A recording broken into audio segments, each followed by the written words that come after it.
مختصراً یہ کہ ایک یہ خیال تھا کہ آپ جمہوریت کی نفی بھی کرتے ہیں اور کبھی تائید بھی کرتے ہیں، تو میں نے اس کا جواب یہ دیا کہ ہاں، جو اصل جمہوریت ہے جس میں کی بنیاد ہے عوامی حاکمیت، وہ میرے نزدیک کفر ہے، شرک ہے۔ اور اس وقت میں آپ سے کہہ رہا ہوں کہ ملا صوفی محمد صاحب کی بات اس معاملے میں اس حد تک درست ہے۔ البتہ ہمارے ہاں جو جمہوریت ہے، یا اگر جمہوریت ویسی ہو جائے تو پھر وہ کفر نہیں ہے، یعنی حاکمیت اللہ کی مان لی جائے اور کتاب و سنت کی بالادستی تسلیم کر دی جائے، باقی اس کے دائرے کے اندر اندر باہمی مشورہ، اس کے لیے جو جمہوریت کے آج کل انسٹیٹیوشنز ہیں ان کو اختیار کیا جا سکتا ہے، کوئی حرج نہیں ہے۔ وہ ایک کنٹرولڈ ڈیموکریسی ہوگی، وہ ایک لمیٹڈ ڈیموکریسی ہوگی، اور وہ اللہ کی حاکمیت کی بنیاد پر ہوگی، اس لیے کفر اور شرک نہیں ہے۔ امرہم شورا بینہم کی ایک تعبیر ہوگی۔ پھر یہ بھی ایک بات آئی میری، اور اس میں بھی تضاد ہمارے بہت سے ساتھیوں کو بھی محسوس ہوتا رہا، یہ کوئی انہی کی بات نہیں ہے، کہ آپ جمہوریت کی ایک اعتبار سے شدید نفی کرتے ہیں، یہ ایک اور پہلو سے پاکستان میں جمہوریت، اور ایک اعتبار سے جو ہے اس کی آپ تائید کرتے ہیں، وہ بھی صحیح ہے۔ میں اس اعتبار سے نفی کرتا ہوں کہ اس جمہوری اور انتخابی پروسیس سے یہاں اسلام نہیں آ سکتا، بس یہ تو ہے میری سوچی سمجھی بات، اسی پر میں جماعت اسلامی سے علیحدہ ہوا تھا۔ لیکن جب تک وہ یہاں اسلامی انقلاب نہیں آتا تو یہاں جمہوریت چلنی چاہیے،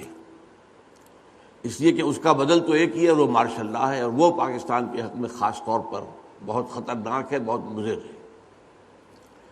اگر ایک ہی قوم ہوتی، ایک ہی زبان ہوتی، ایک ہی نسل ہوتی، تو اس میں کوئی فرق نہیں، فوج بھی اسی میں سے ہوتی، سویلینز بھی اسی میں سے ہوتے، تو وہ اتنا خطرناک نہیں تھا معاملہ۔ لیکن ہمارا کیا ہے کہ پاکستانی فوج پنجاب کے بھی ایک خاص علاقے سے ہے، شمالی علاقہ، سرائکی علاقے سے فوج کا کوئی حصہ نہیں ہے، بلوچستان میں کوئی حصہ نہیں ہے، سندھ کا کوئی حصہ نہیں ہے، اسی طرح مشرقی پاکستان کا بھی نہ ہونے کے برابر تھا۔ تو اس حوالے سے یہ ہے کہ وہ سمجھا جاتا ہے کہ اگر فوج کی حکومت ہے تو پنجاب حکومت کر رہا ہے، اور اس کا جو ہے رد عمل شدید ہوتا ہے۔ اسی پر در حقیقت مشرقی پاکستان کی علیحدگی کی بنیاد استوار ہوئی تھی۔ تو میرے نزدیک اسلام تو نہیں آ سکتا انتخابات کے ذریعے سے، لیکن انتخابات کا جاری رہنا جو ہے وہ مناسب ہے، ضروری ہے۔ اس سے بھڑاس نکل جاتی ہے دلوں کی،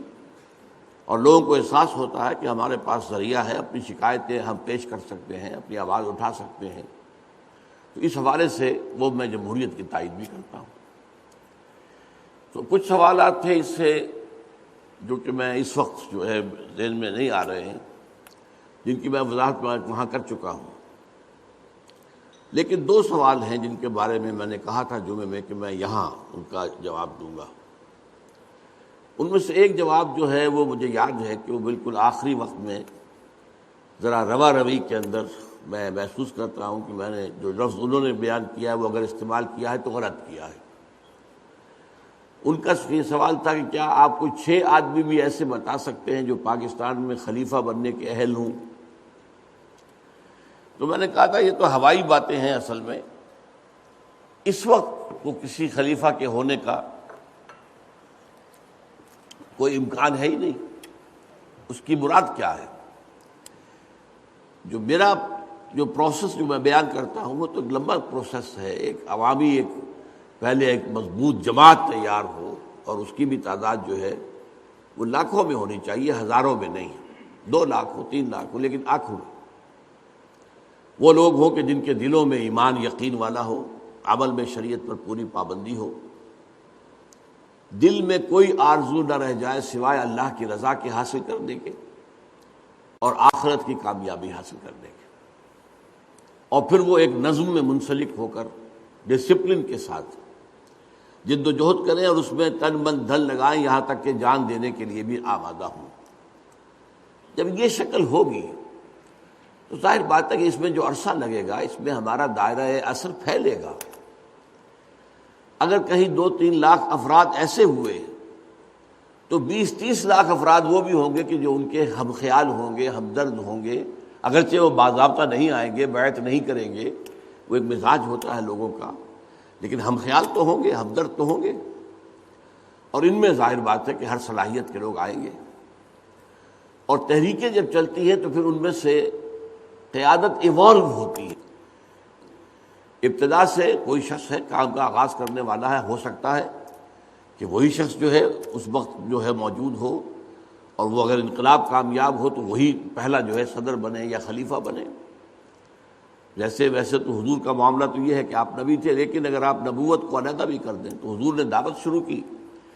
اور کامیاب ہو گئے تو آپ ہی گویا کہ مدینے کی ریاست جو تھی یا عرب کی جو ریاست بنی ہے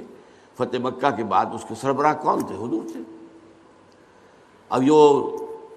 روس کے اندر انقلابی جد و جہد ہوئی تو مونشویکس اینڈ بولشویکس دو جماعتیں تھیں، آخر انہی میں سے ابھر کر لینن آ گیا تھا، سامنے آ گیا تھا۔ وہ ابتدا سے تو معلوم نہیں تھا کہ لینن لیڈر ہوگا یا یہی ہوگا کہ جو بعد میں وہاں کا جو ہے صدر بن جائے گا۔ تو یہ چیز ہوتی ہے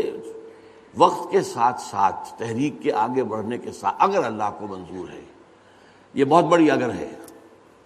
ہمارا کام تو صرف یہ ہے کہ اپنے فرض کی ادائیگی جو ہے اس کے اندر اپنی انتہائی جد و جہد کریں، اللہ خیر صلی اللہ۔ آگے نتائج کا تعلق جو ہے وہ اللہ تعالیٰ کی ذات کے ساتھ ہے، اللہ کب چاہتا ہے، کب ہوگا، لیکن ہمارا جو معاملہ ہے، اگر ہمارا وہ ایمان درست ہے تو ہمارا اصل مقصود جو ہے اللہ کی رضا ہے اور آخرت کی کامیابی ہے۔ اگر ہم یہ جد و جہد کرتے ہوئے دنیا سے چلے جائیں تو ہم کامیاب ہوں گے اللہ کی نگاہوں کے اندر،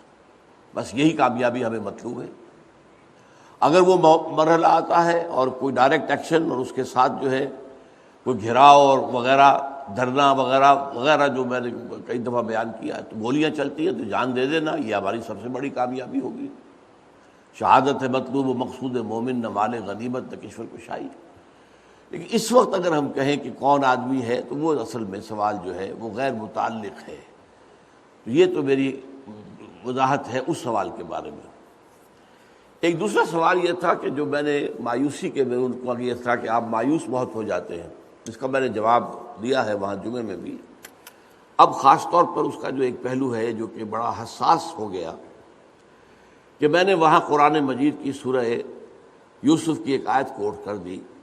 حتیٰ اذا استیأس الرسل وظنوا انہم قد کذبوا جاءہم نصرنا، یہاں تک کہ جب رسول مایوس ہو گئے۔ اب یہاں تک تو لفظ جو ہے اس میں کسی شک و شبے کی گنجائش ہے ہی نہیں، جملہ تفاسیر مانے گی کہ ہاں، اگرچہ سوالات اٹھتے ہیں کہ نبی کس طرح مایوس ہو سکتا ہے، یہ بھی کہتے ہیں ہم کہ مایوسی کفر ہے، تو کیا نبی کفر کا بھی وسوسہ ہو سکتا ہے؟ تو اس کی تعویل یہ ہے کہ نبی مایوس ہوتا ہے حالات سے۔ مایوسی کفر ہے اللہ کی قدرت یا رحمت سے مایوس ہو جانا، یہ کفر ہے۔ حالات کو دیکھ کر مایوس ہو جانا کہ اب یہ قوم شاید ایمان نہیں لائے گی، جیسے کہ تھوڑی سی غلطی ہو گئی تھی حضرت یونس علیہ السلام سے کہ وہ اپنی قوم کے حالات کو دیکھ کر مایوس ہو گئے بالکل کہ اب یہ ایمان نہیں لائیں گے، اور اپنی قوم کو چھوڑ کر چلے گئے، حالانکہ انہیں ابھی ہجرت کی اجازت نہیں آئی تھی۔ اور رسولوں کا معاملہ یہ ہے کہ رسول اپنی جگہ نہیں چھوڑ سکتا، جہاں بھی رسول کو اللہ نے اپوائنٹ کیا ہو، وہ جب تک ایکسپریس پرمیشن نہ آئے رسول نہیں جا سکتا۔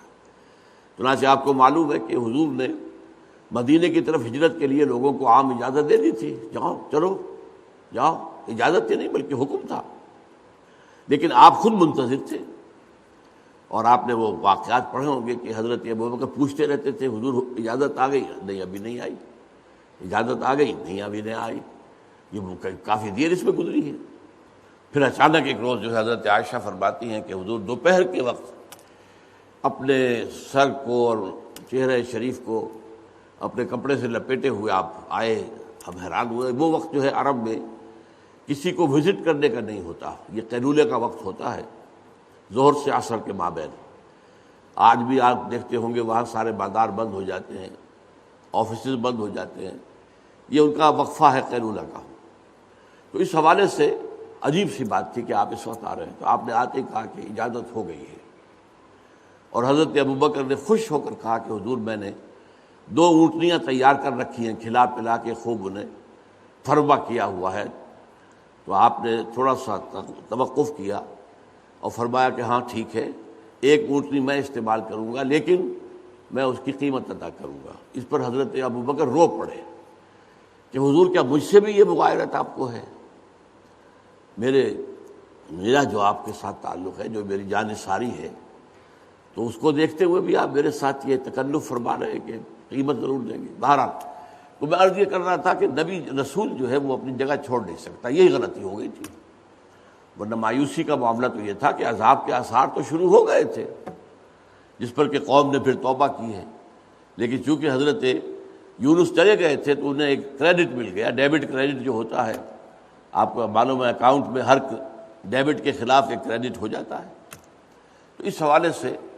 تو جہاں تک حالات کو دیکھ کر مایوس ہو جانا، اس میں تو اتفاق رائے ہے کہ یہ ہو سکتا ہے اور ہوا ہے، اور اسی پر میں نے جمعے میں بھی کوٹ کیا کہ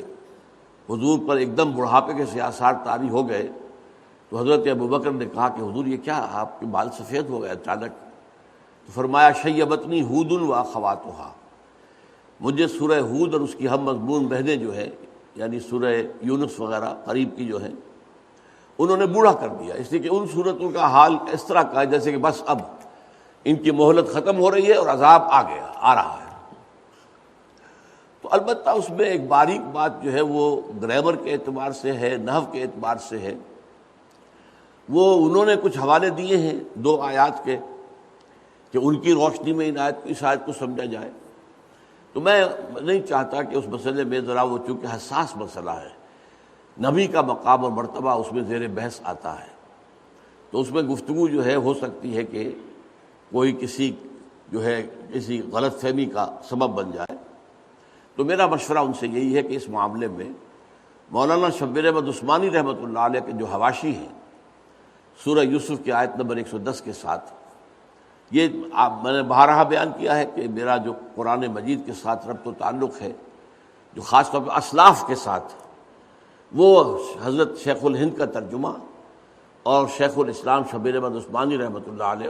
ان کی حواشی تفسیری، پہلے 5 پاروں کے تو حاشیے بھی جو ہیں وہ حضرت شیخ الہند کے ہیں، لیکن باقی پورے قرآن کے حواشی مولانا شبیر احمد عثمانی رحمۃ اللہ علیہ کے ہیں۔ اس کو پڑھ لیں، اس کے بعد اگر کوئی گفتگو کا موقع ہوا انشاءاللہ تو میں ان سے ذاتی طور پر اس مسئلے میں گفتگو کر لوں گا۔ بہرحال میری ان وضاحتوں کے بعد اب اگر پسند فرمائیں وہ تو مجھ سے کسی وقت ملاقات کر لیں، اللہ تعالیٰ ان کے جذبہ جو ہے اس کو برقرار رکھے، اس کو صحیح رخ عطا کر دے اور صحیح جو ہے انداز میں اس کے نتائج نکالنے کا اللہ تعالیٰ اپنے فضل و کرم سے اہتمام کر دے، آمین یا